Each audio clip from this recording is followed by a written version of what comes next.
evening, and welcome again to Public Perspective. I'm your host, Kevin McDermott, and tonight we're returning to one of our favorite groups.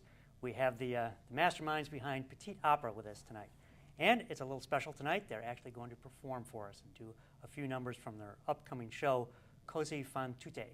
So we have with us Susan Boschke, Stephen Arvanitis, and Kathy Dunn. Welcome back. Thank you much. Great to be here. So let's go back to the basics and talk about the show, Okay. Così fan tutte. Okay. So who is it, what is it, why is it, and why are you guys doing it? Well, it's Mozart originally, so it's been around for a couple hundred years, but we're pulling it into the 1900s, in the 1959 range actually. So it's the sexual revolution, right on the brink of that, in Chicago. So this is a Chicago premiere. So how does an opera written hundreds of years ago, how does that get translated into 1959 Chicago? Well, you have a wonderful man named Dmitri Toscas, who's a kind of a brilliant person, and he says, I think this really makes sense to put it right in smack in 1959, because then you have one foot in the 50s and one foot in the 60s, and it's all about a bet on fidelity. So it just brings a whole new twist to it, and he really believes that Mozart kind of had something like this in mind anyway. He was very in the moment, very trendy anyway. He took up very popular topics, and so why not set it in a time frame that would reflect how we can relate to it as a public. But we as a public live in 2013. We do. So what brings us back to 1959? Well, okay, so one of the polls we're putting on the show is Mad Men, the television show, meet Mozart. Now, okay, so Mad Men is the Madison Avenue admin, and in this particular one, we're setting it in an advertising agency and for those in Chicago. who don't know, that TV show is set in the early 1959. Yes, exactly. It's right around that same time frame. So all the cultural mores of the time are all being challenged, and it's amazing if you see that show how much that is relevant to the times and what's going on in this plot. So it's the women are sort of demoralized to a certain point, or they're treated more as object, or objectify. That was the word someone used. I liked that. Yes. And the men are always in charge. Well, in the 1700s, the men were basically making a bet that the women weren't going to be faithful for more than a day. And so if they were allowed, if the men left. Yeah, if they left. So the women don't know anything about it. In the original, the way it's often portrayed, the women remain ignorant through the entire thing, and then they're duped at the end. In this particular version, Dmitri didn't like that. How do you remain ignorant and then get duped at the end? Aren't you duped all along? Well, I guess you're duped all along. I guess I misspoke that, but yeah. So they remain ignorant the entire time, and they learn about the whole bet, and they are the crux of the joke, basically, right? That was Mozart's original. That's the way it's portrayed a lot. I personally don't believe he really intended it that way. I don't know if you guys do or not, but well, Steve, as the man here in the cast, you know, honestly, I can't be certain. I mean, having done the production once before, in the original, with the original storyline, I enjoyed the characterization and the roles that each individual played. But I can certainly see how a twist to the point that the women who are in theory being duped really know what's going on and twist right back and dupe the men. So you're willing to be the guy who gets I'm willing duped to in the take end, a right? risk here. Okay. Okay. And Kathy, you're part of the brains behind this operation, right? You're just reinforcing the fact that the women really are in charge, right? Yes, because they're playing right along, and they from the very beginning they know something is up. As one would think, Fiordiligi and Dorabella in the original production, or original that Mozart and Da Ponte conceived, it's a little hard to conceive sometimes how they couldn't figure out that those are their lovers in disguise. how could anybody be How could that anybody dumb? be that Well, you know, it's that willing suspension of disbelief Right. that's always talked about in the movies Exactly. and theater. So there you go. They're just willingly, we as an audience Right. are willingly suspending our disbelief that they could be so fooled, right? Right, right. But in this one, they're not. I mean, they figure it out the instant they see them, and they start reacting and planning how could they do this to us? We're going to get them back. Turn the tables. Turn the tables. So There's a little bit of music editing in this one from the original as far as the sequencing of things to get it to line up. And there's also a leap of faith on another relationship in the cast that is not specifically cited in the original. So that makes it a little more fun too. But the characters are very fun. I play the Despina character, which in the original is a servant. And in this one, she's the boss. So it's like, hey, she got a little promotion here. Only took her 200 years. And the ladies work for her. And then Alfonso is his name in the first one, and it's Alfonsorello in this one because it's 1959. Hey. And so the guys work for him. So it's there's definitely some interesting office politic kind of things going on, and it's very fun. And having worked at an ad agency and having watched Mad Men, I can totally get how this could probably go down on an average day in an ad agency. So you have, in fact, and maybe you said that earlier, you have in fact set this in an ad agency for this production. I mean, it's not specified in the plot, but I think that's the way we're kind of playing it. I don't think there were ad agencies in Mozart's time, right? So not in, no. So he wouldn't have done this in the original, right? No, not generally, so. So what... It's set in the time of changing sexual mores and changing relationships between the sexes.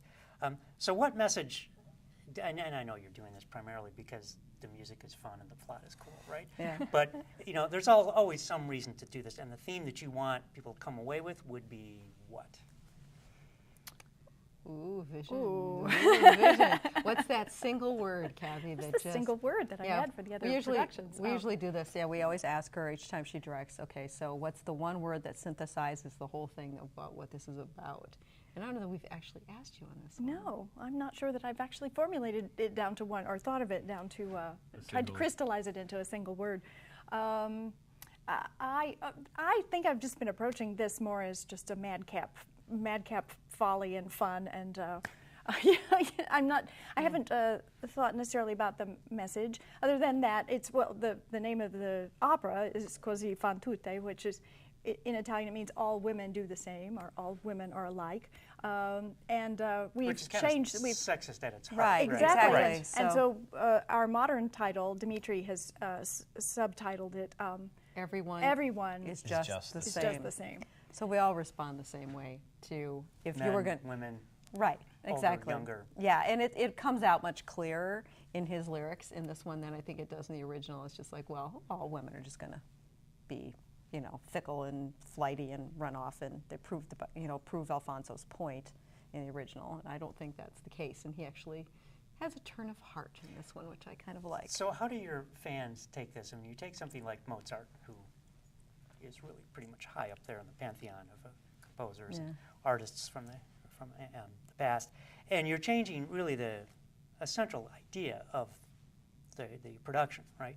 So do you feel that that's in any way sacrilegious, or do your fans come back and say, yeah, that's not really Mozart, what are you doing? I don't think so, because I think the litmus test for me was when we had the auditions, and we had a lot of people who auditioned who have done the show once or multiple times, and they were dying laughing, and they said, I want to do this show so badly.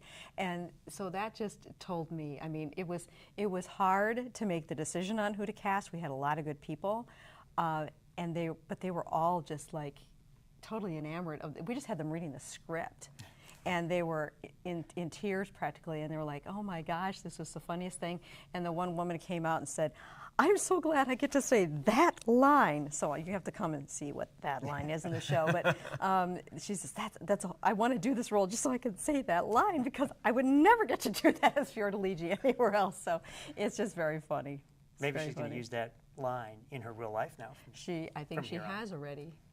There you go.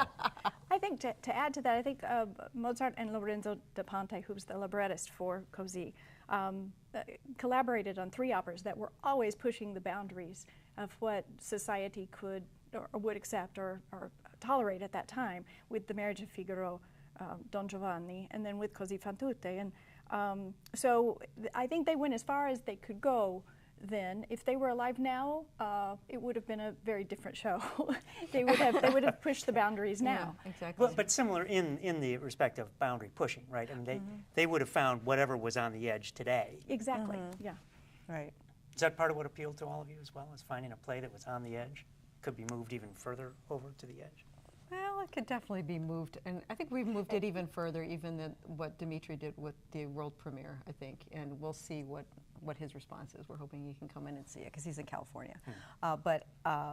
Yeah, I think what appealed actually was one of our former board members saw the world premiere, and she came and said, "This is a show we have to do.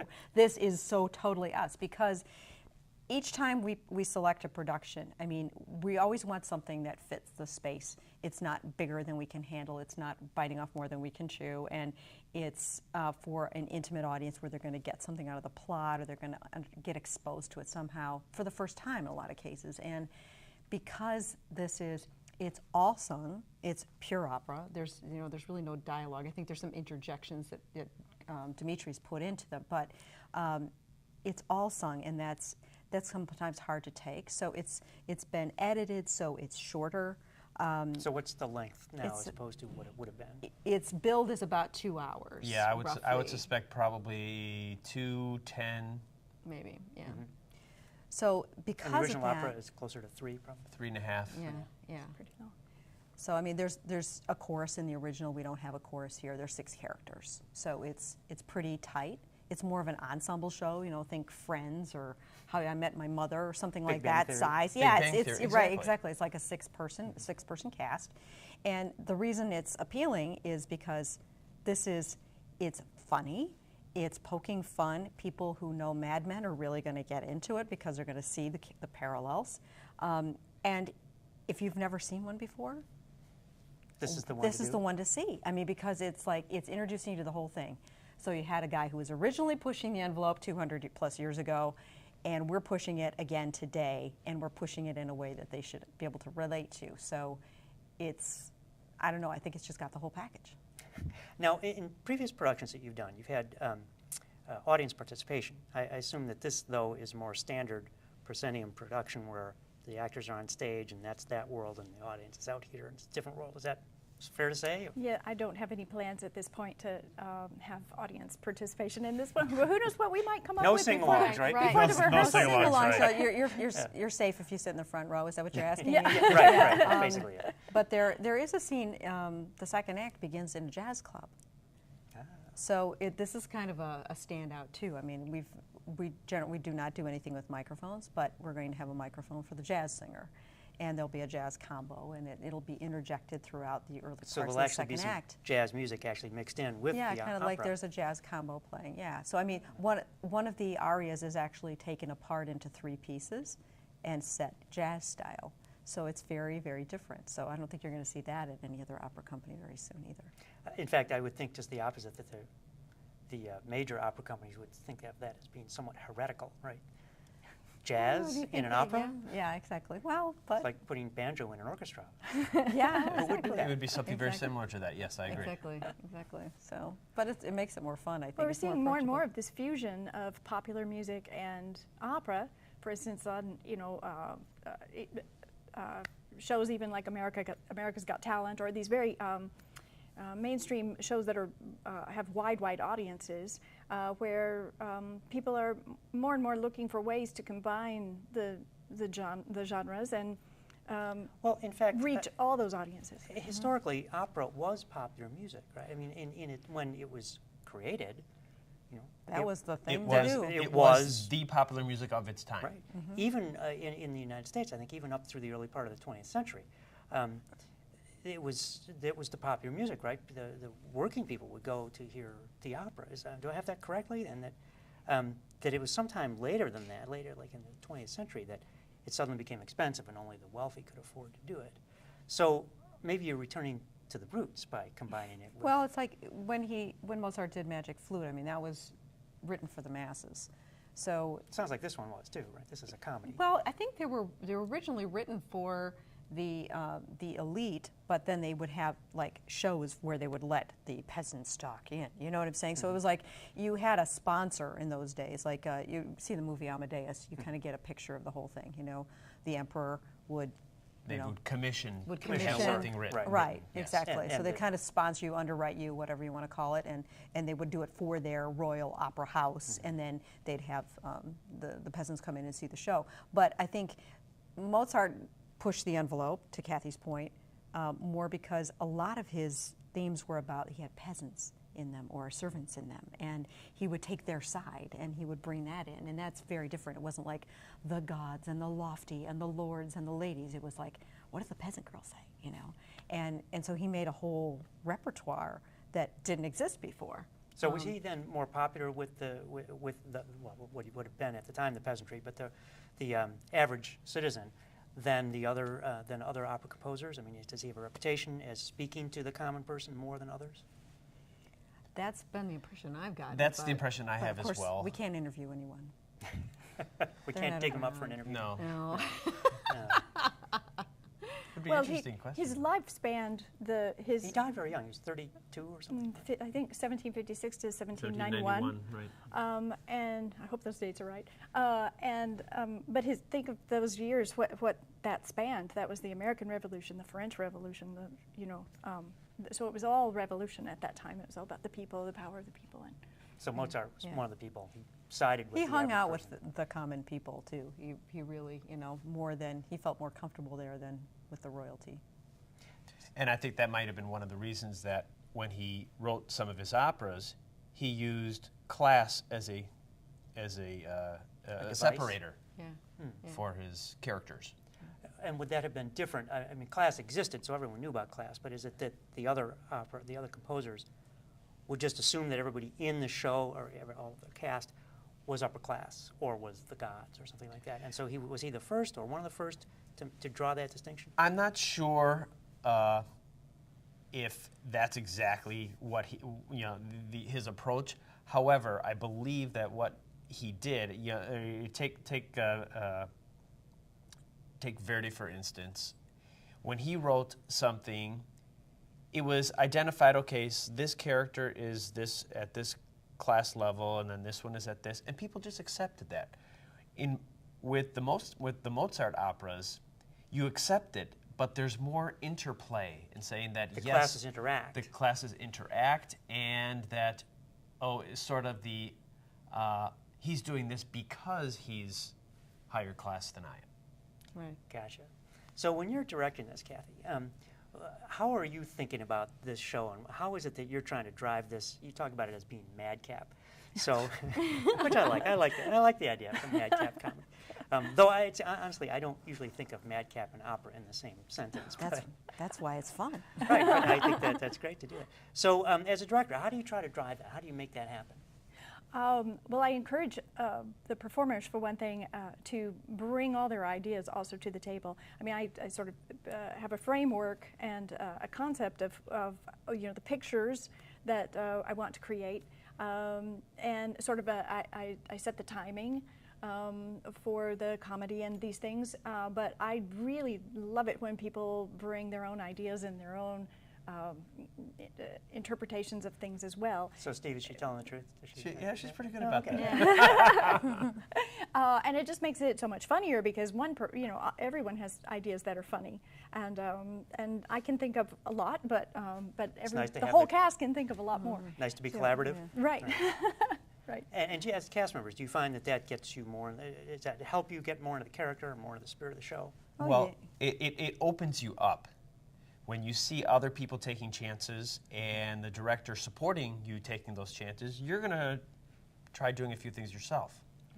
So Kathy's original vision may have seen the character act this particular way, but somebody comes on, tries it a little bit differently.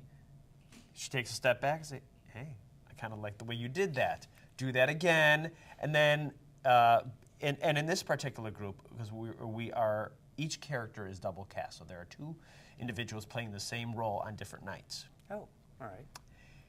So when you do a show with a double cast, it's easy to take some of the best of both worlds and create a marvelous masterpiece in the end. So you don't get these clashing egos. Oh, I do that better than you do, so come see me on this night, because I'm going to do this thing, and Steve can't pull that off. If they do that, they don't get cast. It's sort of one of our signatures. I mean, we absolutely adore this cast. It's very, very fluid and flexible, and everybody's extremely talented, and they all know each other from the circuit because it's not that big of a circle. It really isn't. And they all sing very, very they well. They all sing very well. So I'm already starting to see that interaction. We've only had a couple of rehearsals already. And now I know both of you are playing characters, so you're both singing. Kathy, are you singing or are you just directing the show? Just directing. It's never just directing. Yeah. Yeah. She's the boss. She's calling the She's shots. the boss. She calls the shots. Yep, exactly. So what is that's most exciting about this show? I mean, as you're getting ready for it, what is it that's really got you psyched and thinking, boy, when they see this, without giving it away? Oh, well, we'll do a little bit in the musical numbers from my standpoint. I mean, I think from, just speaking from my character, like I said, it's kind of fun to have a promotion from a servant up to the boss. But she's kind of cutting edge for her character. I mean, 1959, she's a single mother working. That's unheard of. And I've been kind of researching that with my relatives and friends, and they're like, you're right, it just didn't happen. So it's kind of neat, and she's very cynical, and she takes a different look at it, and she's like, well, fine, if you guys aren't going to figure it out for yourself, then I'm going to really enjoy watching you fall on your face, so because she just thinks that, they're just going to treat them like crap. I think it was Oscar Wilde who described a cynic as someone who's in complete possession of all the facts. Oh, of course, exactly. So would you say that exactly. fits this particular character? Yeah, I think so. Although I see her as a little bit of Joan from Mad Men in there, so she's got a little bit more of that, darling, you have to do it this way kind of concept. So we'll see. We'll see how she morphs over the course of the next couple of weeks. Steve, what's got you most amped about this? There's just so much about it that just stirs me. I mean, I love the script itself. Oh, it's phenomenal. I mean, every time I hear it or read it, I laugh at something new. And That's a good sign. If it's cracking up the cast. And I love being able to do that. Yeah. And after going to the rehearsals the last few days and seeing the talent that's in the room, it just blows me away, and it excites the heck out of me to know that these people are going to be on that stage and creating such a wonderful, wonderful production that you get to be part of. Yeah. I get to be part of it. I could sit back and say, I am so happy to be part of this thing. So, Kathy, here's the hard part, though. You got this great show. It's really ready to go. It's really hopping. How do you get it promoted? Other than, of course, appearing on Public Perspective. Well, actually, I have to throw that question back to Sue, who is our marketing director. So, I mean, we're still challenged with how to reach everybody. There's a lot going on. So we're doing email campaigns and trying to get on WFMT. So if you've got any pull over there, anybody, to promote it there as well, because as you'll see, doing the music is very powerful. Well, speaking of doing the music, why don't you introduce us to that, because we'll have you come over and start to perform. So what are you going to do? Well, Steve? Yes? Why don't you go first? Which piece are you going to do? I am going to do my character's name is Elmer, which is actually Guglielmo in the original. And in this version, he describes why he and Randall are so great as the new characters for these women. Okay. I'm psyched. Let's go hear it. The characters, the men are transferred to New York to take a new job, and when they come back in disguise, they're beatniks. So they're beatniks. So they're pulling Which is out appropriate for 1959. They're pulling out all the stops and speaking as they would never have spoken to these girls before. So we're about to hear Steve Arvanitis tell us what this character has to say. Right?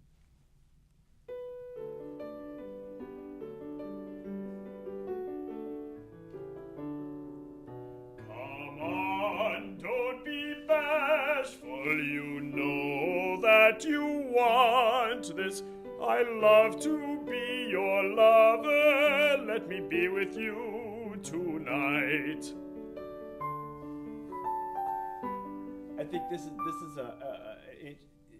it's a lovely little way to just kind of draw them in. You know, you just get them to invite them, because the girls at this point are trying to play the part that they don't know what's going on, but they do know, and the guys are clueless as to the fact that this has actually occurred. Well, let's hear it.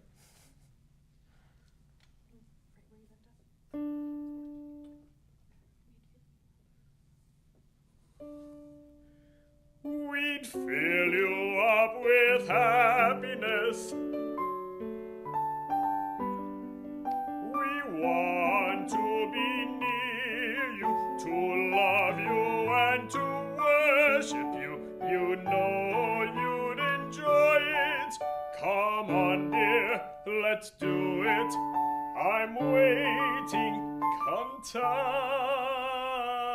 touch me. We're strong and we're handsome, amazing to look at, with so many attributes. See how big my foot is, how sparkly my eyes are, how rugged my nose is, how handsome my hands are. I'm just saying, my big nose, my man hands, size 13s, you know what I'm saying.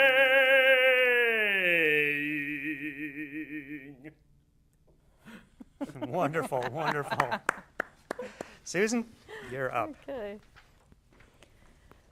Okay, so this is Ms. Desi, and she's telling the girls that these guys really aren't worth it, and all men are the same, and this is her statement on the whole thing, and she's very cynical. Come on, ladies, listen to me.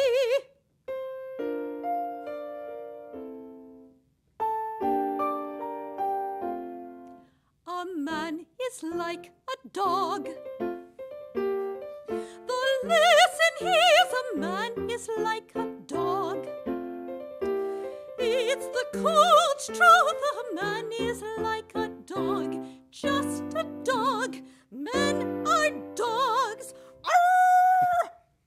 But a dog is much easier to train. Yes, a dog is much easier to train. Here is a lesson I learned from my mother. Straight from my mother, men who chase women that they will not marry are just like dogs who chase cars they can't drive. That's what she said to me when I was 7. 'Cause I thought fairy tales all would come true then, 'cause I was waiting for him to come. I thought Prince Charming was going to come. I learned the hard way that men are not honest. I've got a kid to prove men are not honest. Men are barbaric cheaters who lie, and you can't see it with stars in your eyes. There's no reply. All men just lie. What a wonderful way to go out of the show, and we're out of time. Thank you. Come back again. Thank you. And thank you for joining us once again on Public Perspective. I'm your host, Kevin McDermott. You can find us every Saturday night at 8 on Comcast Channel 19, and you can find us on the web at publicperspective.tv. Be sure to check out Cozy Van Tute. Till next time, thank you, and good night.